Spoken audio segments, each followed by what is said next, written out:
I have read a lot of books since I moved out here to our cabin in the forest. Books that have truly changed my way of living and even shaped my personality. So today we're gonna talk everything from health, self-discovery, and even the very personal topic of relationships. If you're new here, my name is Kalle and I live in this very simple cabin in the middle of the forest here in northern Sweden, together with my girlfriend Christine and our two very lovely and sometimes annoying huskies, Tuss and Nala. A lot of people have this idea of living in the middle of nowhere means that your life is going to be quite boring. Even my sister says that sometimes, like, what are you doing with your time? Aren't you insanely bored? The thing I spend the most of my time on is actually learning new things. And I learn it from conversations, I learn it from books, and I would say most of all, learning it from failure. Because if we keep learning, it never gets boring. So the first book I would like to tell you about is Personality Isn't Permanent by Benjamin Hardy. It took me many years to learn what I'm about to teach you in just a few minutes, and I mostly got it all from this book. The basic idea is that it's never too late to reinvent yourself. You can decide that everything that you've done up until this point is irrelevant. What Benjamin Hardy is talking about in this book is that you can start today, starting on a completely new piece of paper in your book. Complete blank page. Your past doesn't equal your future, unless you actually decide to live there, like I've done many times in my past, because I thought that the identity I created when I was younger, I'm soon turning 35, I just thought that everything that I've learned up until this point was gonna be my identity for the rest of my life. Like an example, when I lived in the city, I had this idea of that I got a ton of energy from hanging out with people, going to parties, being active in different social scenarios. But the reality is that I actually was draining myself of energy. But I had the image, my identity, I thought I was a very, very extroverted person. But it turns out when I moved out here, that wasn't true at all. I mean, I love being with my friends and family, nothing against them at all, and even meeting new people, but I don't gain energy from it. I actually need to rest afterwards. This is even a bit embarrassing to admit, but when I go to like birthday parties or social events in general, even though I know everyone there, I still do this, even to this day. I still sneak into the bathroom sometimes and just sit there. Just sit there being quiet for a few minutes, but not too long that it would be awkward if someone is standing outside waiting. I don't know if anyone else does that, but for me it's just like, okay, some peace and quiet, and then I can go out again and be social. But it's so funny that we have this idea of the personality that we have in our head is the one that has to stick with us forever. I don't know where that comes from, but that's why I'm telling you about this book, so we can shift that mentality. I've said it many times before, but we humans tend to choose comfort over happiness for some reason. Choosing a stable job and a stable salary, even though we don't like it, and even though it's not fulfilling us, we stay there because we know it's comfortable. We know where it's gonna come. And it's the same thing with our personalities. We know how we should be because that feels comfortable, but that's not what truly makes us happy. And just because you've been doing something for a long time doesn't mean that you have to keep doing it that way. And the key takeaway from this book, for me at least, is that you can be the creator of your own life. And when you look at your life this way, the possibilities are endless. So if you're feeling stuck right now in your life, do something different. Change something, because you really deserve the life you dream of. Next book I want to tell you about is this one, Beyond Mars and Venus by John Gray. He's already written a book called Men Are From Mars, Women Are From Venus, which I've read as well. And this is the follow-up book. And you don't necessarily need to read the first one, even though it might help. But this book is one of those books that I've never laughed so hard at a book as to this one. And not because it's like funny, it's not a comedy book in any sense. I'm laughing because it's so recognizable. And I wished I'd read this book many years ago, because it would have really saved a lot of conversations and a lot of relationships. The basic idea of the book is that men and women are basically from different planets, and it can really feel that way sometimes. It doesn't matter if I'm communicating with a friend, my mom, or with Christine. Even though the exact same words are coming out of our mouths, it means and it gets interpreted as two completely different things. I was actually home at my mom's a few months ago, and I was just ventilating about our relationship a bit, and she just quietly handed me this book. She was like, maybe you should read this. And I did, and she was so right. It helped me to understand what Christine wants in our relationship, because she can say it straight to my face, but my brain doesn't pick up on it, because me as a man doesn't hear it the same way she does. It may sound like the most easiest thing on the planet to just communicate with each other, but when you're not coming from the same planet and not speaking the same language, basically, it's really hard to get your point across, and it's hard to get on. Yeah, it's really hard to communicate, basically. And when I read this book, it was like a light bulb just ding appeared over my head, because I was like, okay, that's why she's talking that way. We as men, if I'm gonna simplify it very much, it's when a woman comes to us with a problem or something that she want to talk about, we as men, and especially me, are just coming with a solution right away. Like, okay, I'm feeling like this and this. Okay, what should we do about that? We can do A, B, or C. And we just want to organize it and fix it right away. But what I realized reading this book is that they're not after a solution. They just want to be heard. And to me, that was like, what? Why?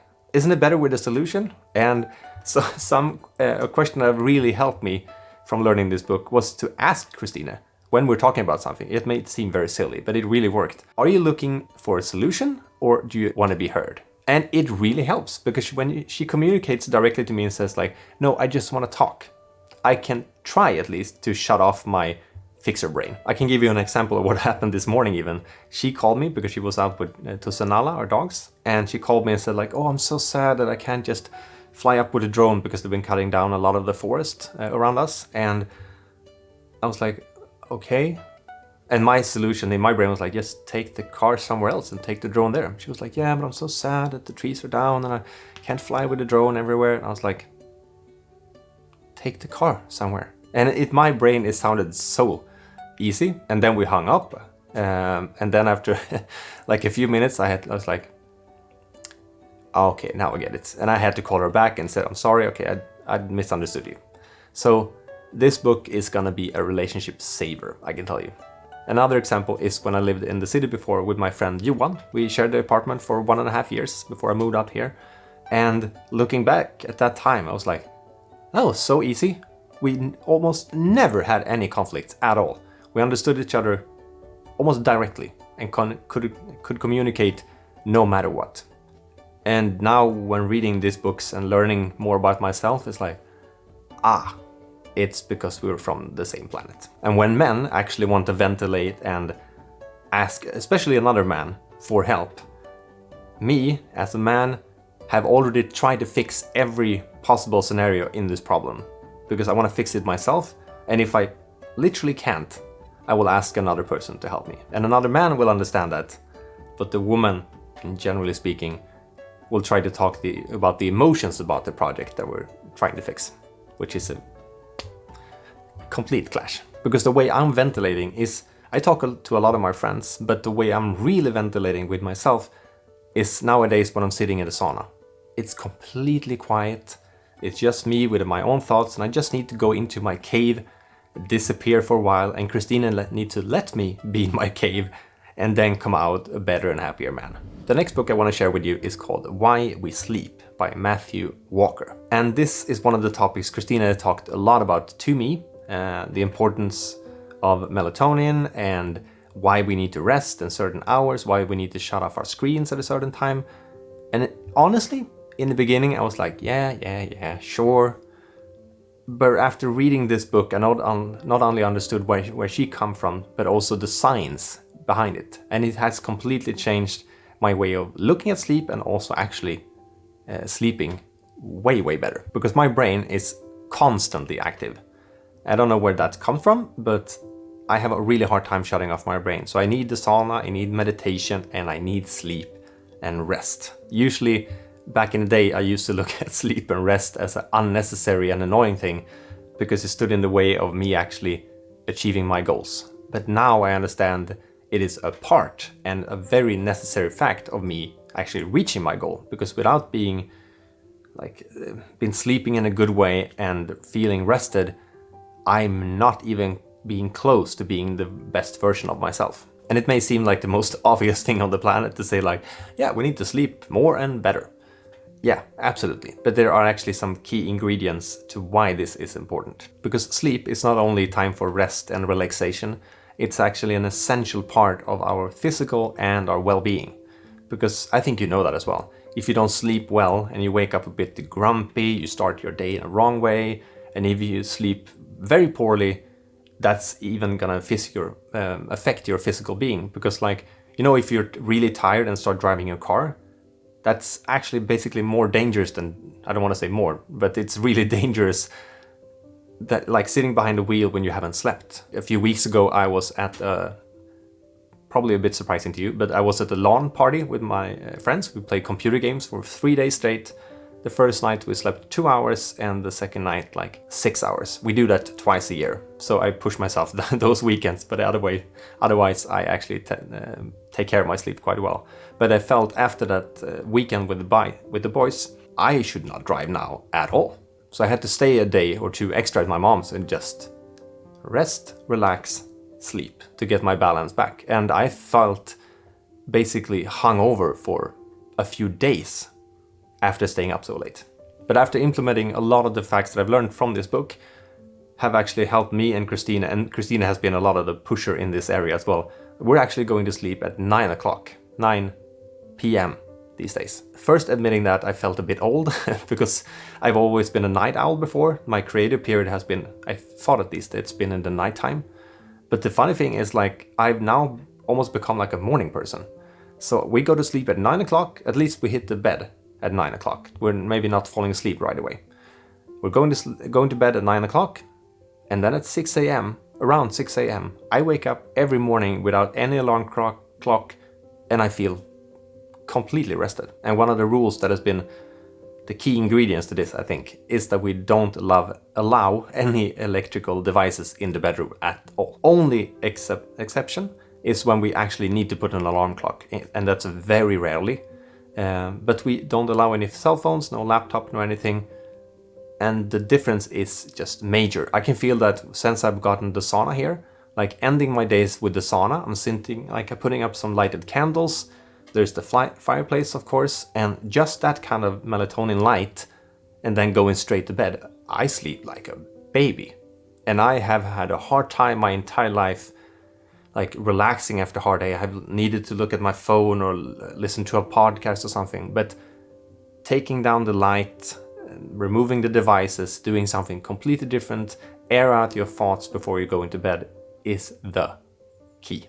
Now, I want to tell you about something that has been a complete game changer for me when it comes to reading books like these ones, and that is Shortform. Shortform is a platform that offers book summaries and guides to help you get to the key insights of some of the best books out there. I personally use Shortform to quickly and easily access the most important takeaways from books in just minutes. They are not in any way a replacement of books. I recommend books to you guys all the time, and I'm never gonna stop listening or reading books, but the way I use Shortform is to either get a better understanding of a book before I commit to the whole thing, or, like I've done in this scenario with this video, actually read up on the 3 books I recommended just to remind myself of the key takeaways so I can share them with you guys. Shortform, they cover a wide range of genres that I know you would like, including business, self-help, and psychology. And Shortform, they're constantly publishing new book guides and articles every week, and subscribers can even get to vote on what books to cover next. So if you're interested in learning from the best books out there, I can highly recommend Shortform. And as an offer to you, if you use my special link, shortform.com/Kalle Flodin, there's a link down in the description, you will not only get a free trial of 5 days of unlimited access, you will also get 25% off annual subscriptions, which is the same as $50 off or 3 months for free. Or you can put it like this: the price is equal to buying 1 book a month, but you're getting access to thousands. Thank you so much for watching, and I'll see you guys next Sunday. Until then, take care.